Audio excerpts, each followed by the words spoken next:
Hello and welcome to episode 11 of the Animus Island podcast, a weekly podcast focusing on everything Assassin's Creed community, news, and discussion. I am one of your hosts, Aftermath1231, and with me today, as usual, is Aries. Hello, friends. And McCracken Way. Hello, everybody. And our guest this week is Cole96. Hi, everyone. Today, we will be discussing Cole96's time in the community, his Facebook and now website, his Facebook fan page and now his website. Then we'll move on to Shaun Hastings a little bit, and then we're going to talk a little bit about the modern day. So let's get started.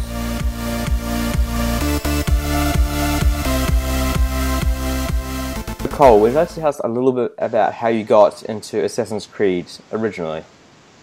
So it first started about 4 years ago when my mum bought me Assassin's Creed 2, and from there I went on and completed it and went on to Assassin's Creed 1, and just from then, just the lore and everything hooked me on it and I couldn't stop playing them.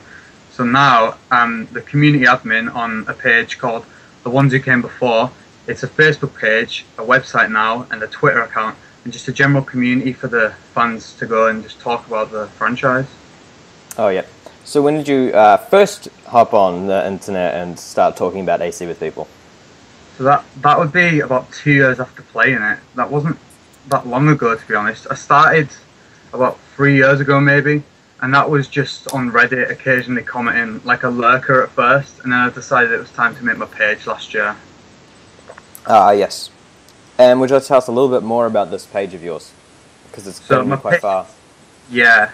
I aim to provide theories, which is my main thing, about the lore. So I used to do memory flashbacks. So they were aimed at bringing something old from the franchise and connecting it with like something new and recent and making people think about the future. So I do all sorts on my page. I post news, updates, just anything that's relevant. Yeah. One thing that's also on your page is your quite extensive collection. Would you like to tell us a little bit about that? That's right. So I started merchandise collecting about 2 years ago, maybe, and I've got all sorts of Assassin's Creed related. I did a full photo the other day from my website, and I've taken up the entire kitchen table and the wall just with special items. I only collect things I really like, and I have all sorts in my collection. So if you haven't seen the photo, it's worth checking out. Oh, yeah. Would you like to tell us a bit about, well, what's your favourite AC? My favourite AC is Assassin's Creed Revelations. I love that one. Would you like to tell us a bit about why? I think Ezio really develops in that game. He goes from a boy in AC2 and he goes all the way through Brotherhood and he starts to develop, and when you see him in Revelations, he's a grown man and he knows what he's doing now. He is like the old wolf in that game. I just really respect him in that one. Yeah. You're affiliated with several other community groups. Would you tell us a little bit about how that works? Okay, so I'm affiliated with the lore pages of Assassin's Creed, which is a page run by Rhino the Bouncer. Rhino's a good friend of mine, and we decided to join our pages together so that we can help each other out and just boost the numbers of likes on our page.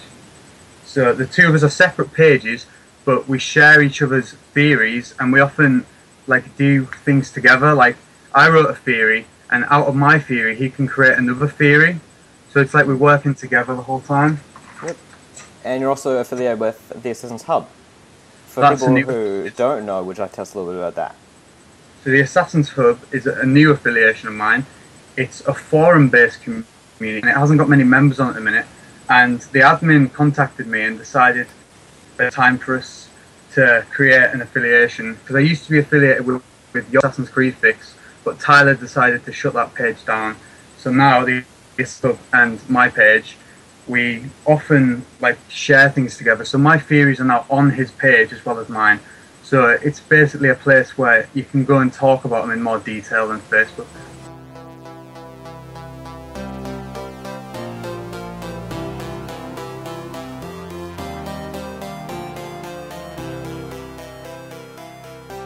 Is on Shaun Hastings, a major character in the series as a whole, appears in almost every game. So if you're worried about spoilers, play most of the games.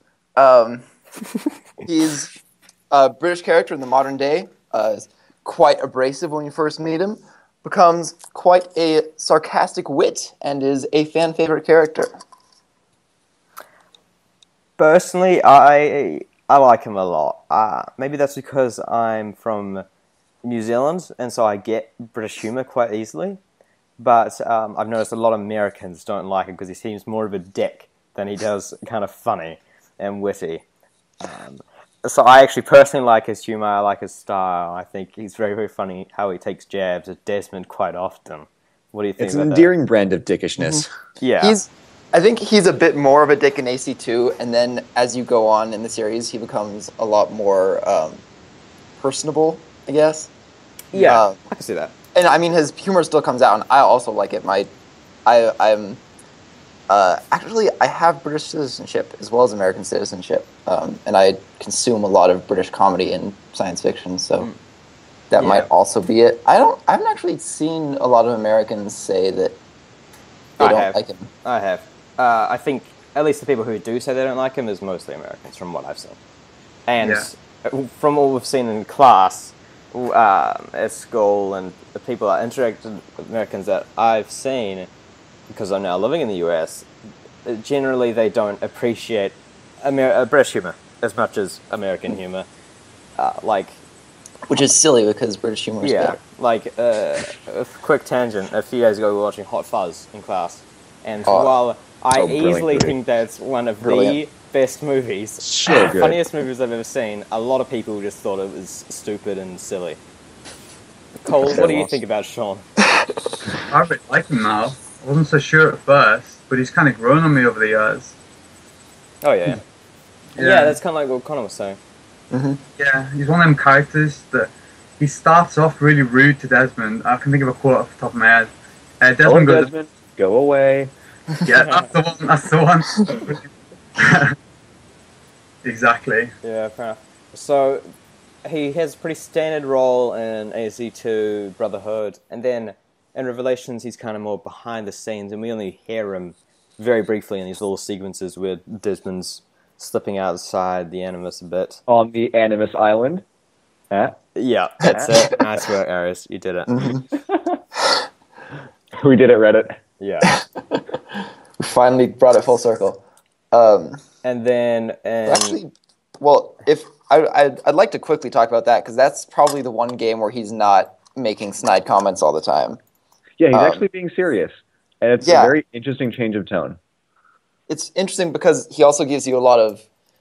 I mean, honestly, like the voice that I remember hearing a lot, because you just walk out on the Animus Island and hear what, people are talking about, I guess, outside the Animus next to you.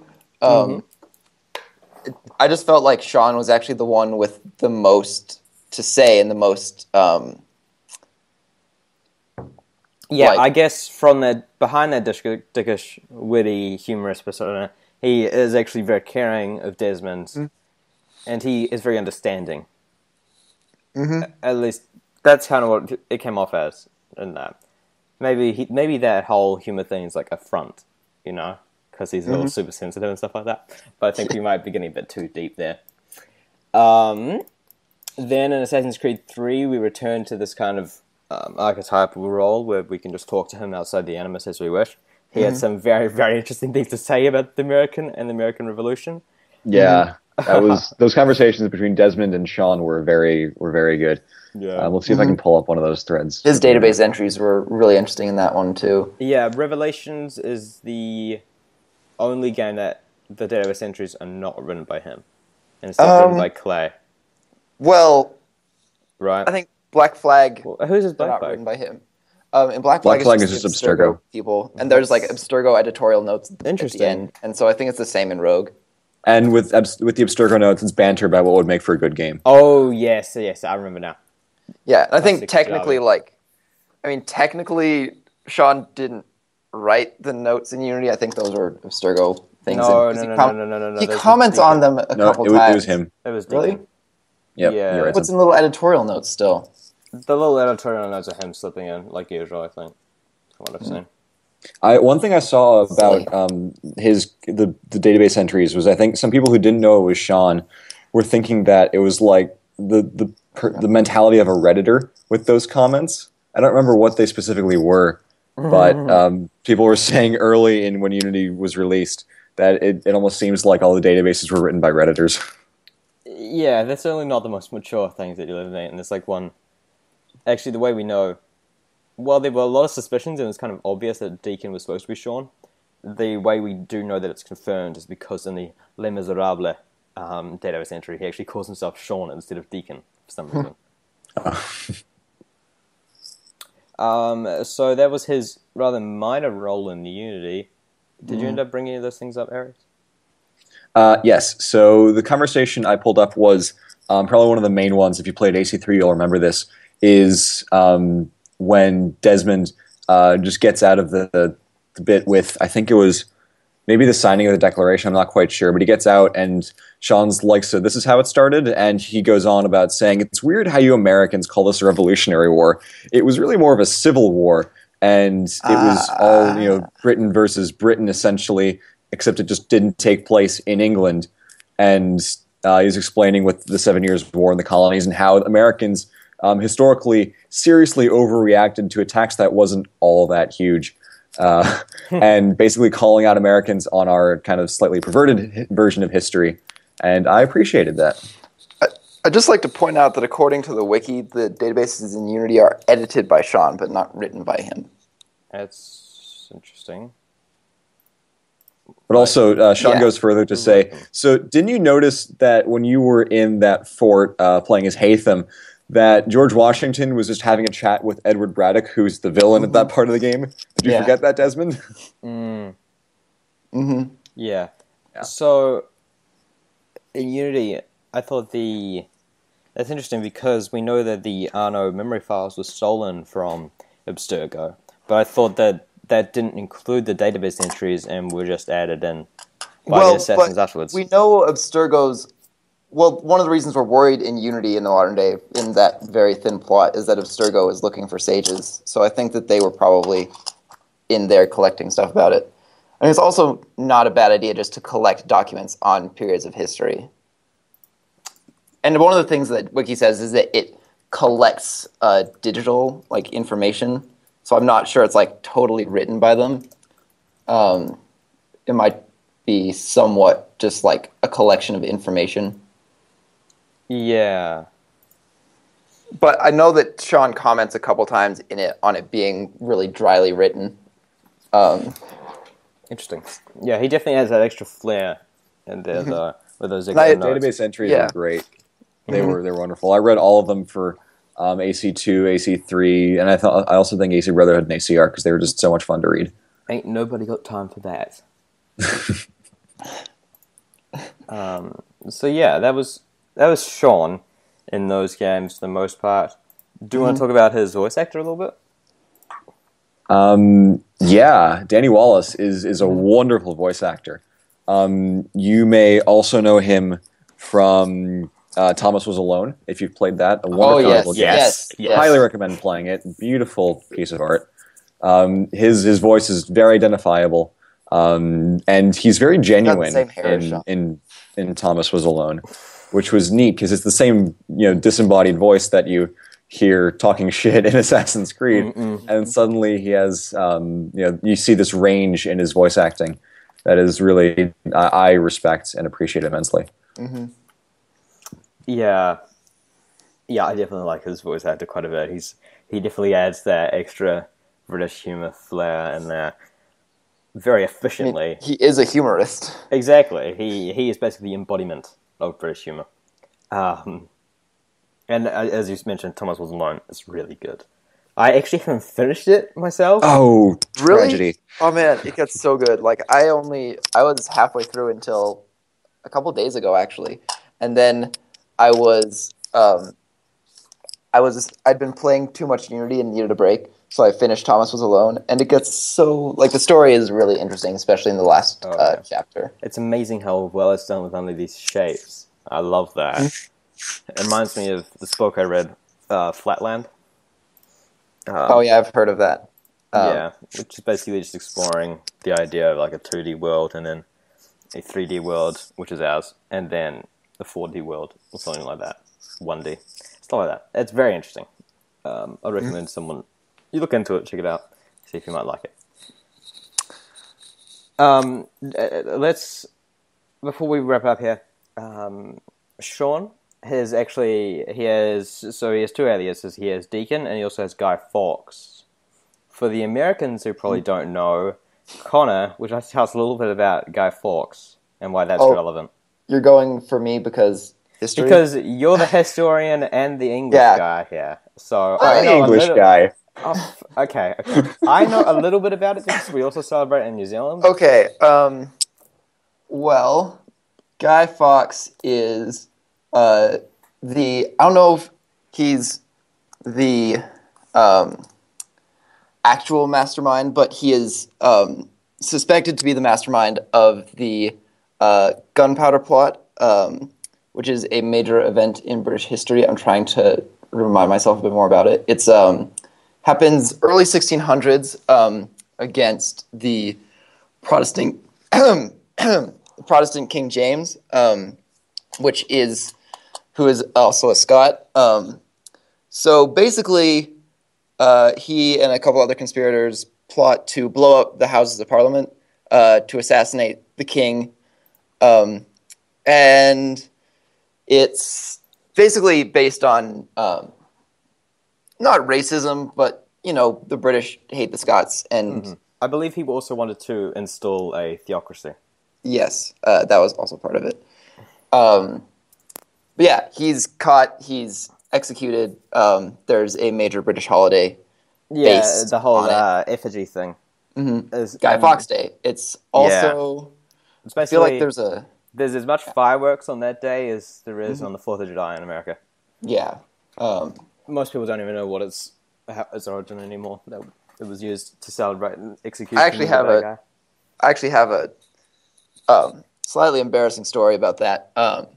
When I was a young boy, about 10, I was living in London, and I went to the Tower of London, and I'd been reading a lot of horrible histories, and horrible histories, for whatever reason, kind of emphasized in like their closing chapter on like the Stuart monarchy, like the ambiguity of whether Guy Fawkes was like the head honcho or whatever. But my brain interpreted that as, he's not really a bad guy. He's one of those misunderstood guys. So when I was walking around the Tower of London, some guy was telling his little son, Guy Fawkes was a very bad man. And I was like, no, he's not. And but I couldn't like back myself up because I couldn't remember what the book had said. So that was bad. And then years later, it's like, well, yes, he's a bad person, but yeah, he just may not have been in charge. Quite the terrorist. Yes. That's also like the anonymous masks, I believe, come from him as well. Yeah, so if you've seen V for Vendetta, that's basically all of that. Yeah, exactly. And I think that's the connection to Shaun is the anonymous part. Yeah, the anonymous taking down the big guys. And also because he's British. Also, yeah, the English connection there. I doubt American would call himself Guy Fawkes. Yeah.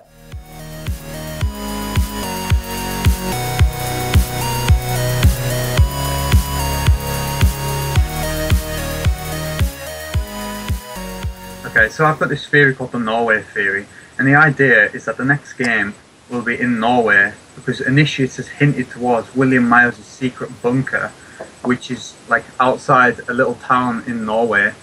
And the idea is that the Unity modern day sections with Bishop and Deacon is set in this Norway base in like a hub, a room just full of computers where the assassins can use their database and just look around the world for items and things. I'd really like to go to Norway for modern day. Yes, that sounds very interesting. I like that idea. It's actually quite possible. We were talking about the database entries in the last section, that the database entries are actually written by the Initiates and not because when they got rid of third person, we've had first person experience where you are not an individual character, you play as yourself, like a Helix person, and just different ones every time, and it just confuses people. Yeah, I think we definitely need to get back into the rhythm of a third-person character to live through. It's just different styles of storytelling, and for this, I definitely think the Desmond style would work best for this era.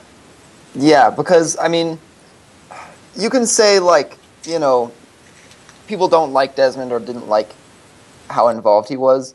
But I don't know. People are either like complaining about how involved Desmond is, or they're complaining about how lackluster and annoying the things are in like Black Flag and Rogue.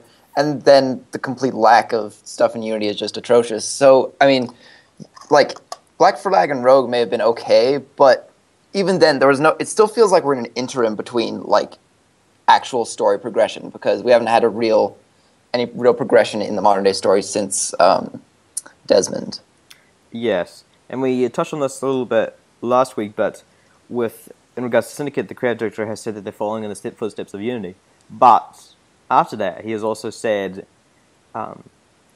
we have big plans, big things to reveal, which a lot of people leave that out because it's a bit confusing. How can you be following in the footsteps of Unity, which brought on nothing big, and yet bring on something big? Actually, what Colum just said made me realize what that connection could be. If where Bishop and Deacon were in the last game was the Norway bunker, if we were to be in the Norway bunker for the next game, that would be following in the footsteps of Unity, but still be revealing something big. Yes. Yeah, that's what I'm thinking. I'm thinking that it's kind of just elaborately following the footsteps of Unity. It's not taking the same format, but... God, I hope it's not taking the same format. Yeah, but through some extraneous plot lines, we're going to be following in its footsteps and following in its plot line. Yeah, I think that... Because I think what they wanted to establish with Unity, because they were still kind of weirdly hyping the modern day for Unity before it came out. I think because they said, we have something big to reveal like part of the way into the game, and that was like the genome, the first of genome, and I think they're going to follow with that story, and I think that might be what they're talking about, following in the footsteps of Unity, and they'd be following as far as a plot, but hopefully not in terms of actual gameplay. Yeah. Well, we also thought that Unity was going to bring big things as well. Yeah, and so that's why like every discussion about the modern day that's like hopeful has like this background that's like, but possibly and maybe not. Yeah, like. But it could also be terrible.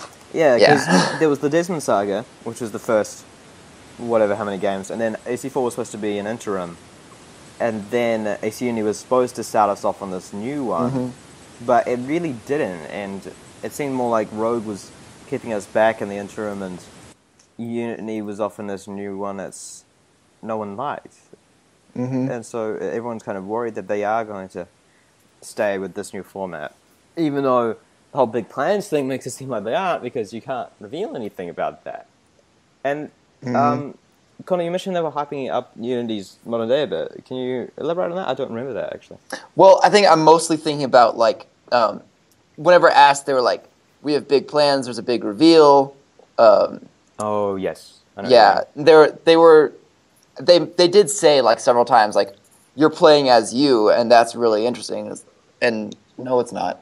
But everyone thought that it was going to mean the same thing as like an AC4, but we didn't realize that it's just us sitting on a console at home, which is far less interesting. Yeah, maybe we should have foreseen a boring that regular with, like, person. Yes. Yeah, maybe we should have foreseen that with like some of the stuff in the multiplayer, because that was also based around you playing on a console. But then you were Berg, who is interesting. You actually learned more about the modern day from like AC3's multiplayer where you're you playing as a console than Unity's multiplayer where you're you playing on a console. Yeah. Definitely, I agree. Because there was all this promotional groups going over there, some things like that. That were actually, I think maybe they led up to AC4's style, with the great success that AC3's multiplayer videos added. Yeah. That probably affected their decision to do that and go that way. Colin, would you like to add something? Yeah, well, I think the Otto Berg storyline in Rogue was a good move, because we saw him in Initiates, and then in Rogue we get to listen to voice files which show how Otto Berg came into the Abstergo world. So it was when the crazy scientist, whose name I forget, basically came around to his door, broke in with Abstergo, and said, "We've got pills that can cure your daughter." Do you remember that? Yeah, yes. That was it Vidic? Yeah, it was Vidic. Warren Vidic. Yeah. That's right. I quite liked Otto Berg as well, and DaCosta. Quite interesting. If you'd like to know more about Otto Berg, you can see episode 8 of the Animus Island. Although I'd like to say, you guys, I mean, mostly because we had a Finnish guest, but I personally I thought Otto Berg personally was more interesting than Daniel Cross was in AC3. And he seemed loads. God. yeah. Definitely, Instead of just somebody who runs in, freaks the fuck out, and jumps out the window. Yeah. And dies. And dies! Yeah. And speaks also Russian. Berg definitely seems more capable and I think more interesting because I don't know, like Daniel Cross is just if you read The Fall on the Chain, so real quick spoilers for that, then he basically just shows up as this drug addicted guy who's like having serious flashbacks and headaches, and that's like his entire character until like partway through he's suddenly like this reformed dude who basically looks like Jesus because he's got long hair and Well, is like, all the time. I'm not sure that's... Jesus with a tactical vest. I'm not sure that's the entire thing, because there was the whole section all about how he was stolen and kidnapped as a kid and then experimented on but like you don't know that for a while, and then you never really get past that part. He's just and then his life's all fucked up because of that, and he's getting all these flashbacks. You said flashbacks as if they were his, but they're Orlov's memories, not his, and so he's speaking in Russian. He has no idea what's going on, and so he's turned to drugs in that way. But as far as I can see, Daniel Cross has had like no agency in his life, which to me kind of makes him pathetic. Whereas Otto Berg has he's chosen this path, even if like at the beginning he was hunted down to like and his daughter threatened. But I can see that. You want to talk about no agency in his life? Let's talk about Desmond for a good 20 minutes here, because that is no agency whatsoever. I alluded at least to you this. got to be at the end like, hey, I'm going to touch this ball because I have a choice, so I'm going to touch the ball. Yeah, I alluded it to in last week's podcast, but in like 4 sentences, here's what I hate about the modern day and why I rewrote it. So Desmond doesn't make any decision for himself in like the entire game, except for maybe one at the very end. So what I decided to change was what would happen if the first Civ never showed up. So Wait. Let's just hold up. You just skipped over this.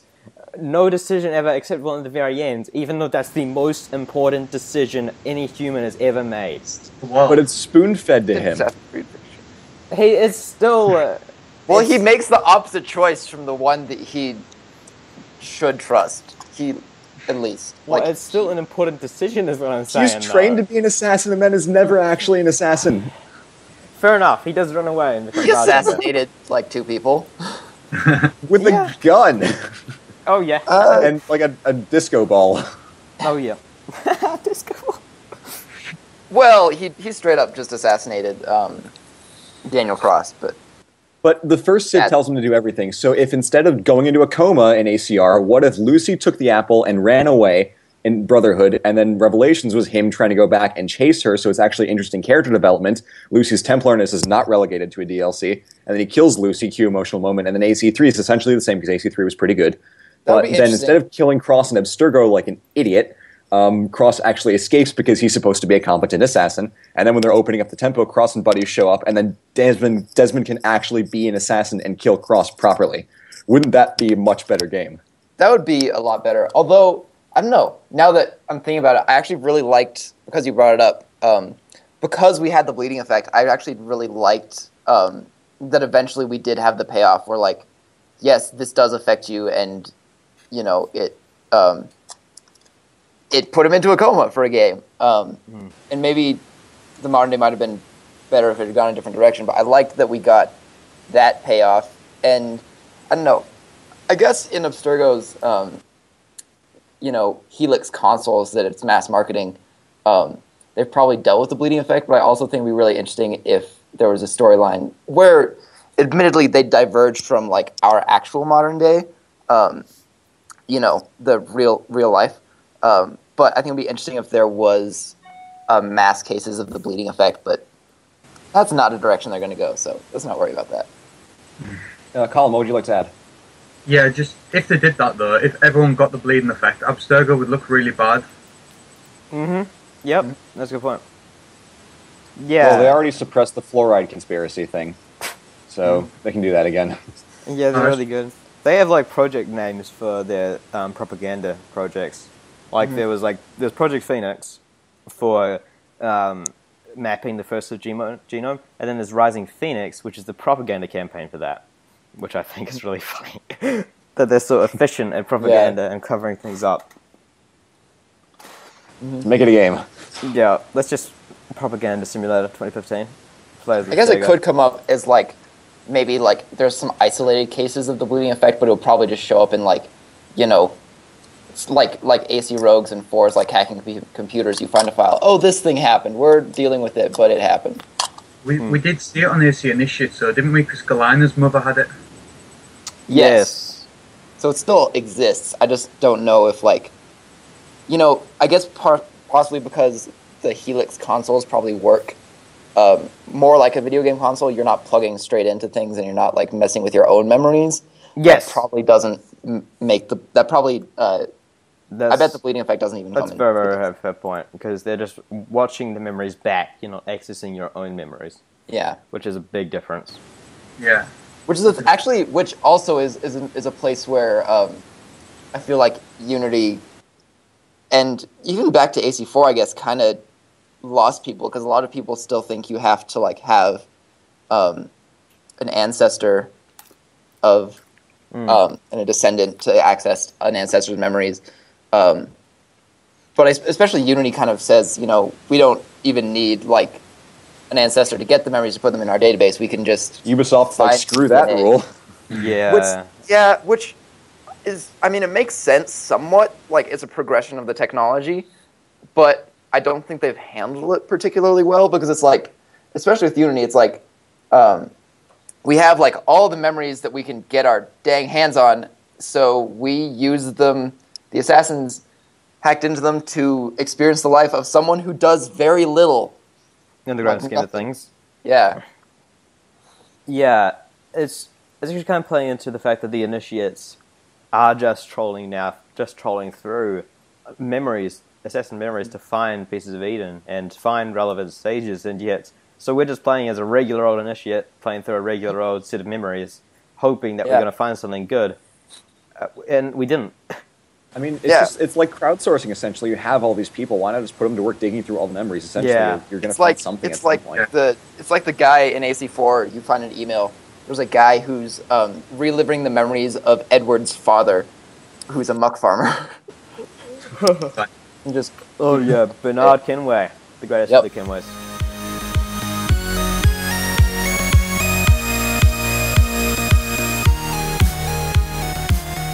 Well, I think that wraps up the episode for this week. Thanks for joining us, Cole. Thanks for having me on the show, guys. It was great. The music used in the episode can be found in the description, along with the timestamps for everything we discussed. As usual, you can reach us on the Assassin's Creed subreddit, which is assassinscreed.reddit.com or reddit.com/r/assassinscreed, as well as on Twitter and through our email, animusislandpodcast@gmail.com. Next week, I won't be here, but the guys will be joined by Matt of the Dan and Matt Show. If you'd like to be a guest or would like to ask us a question to answer on the show, then you can contact us in any of the ways listed earlier and any ways listed in the description. See you in 2 weeks.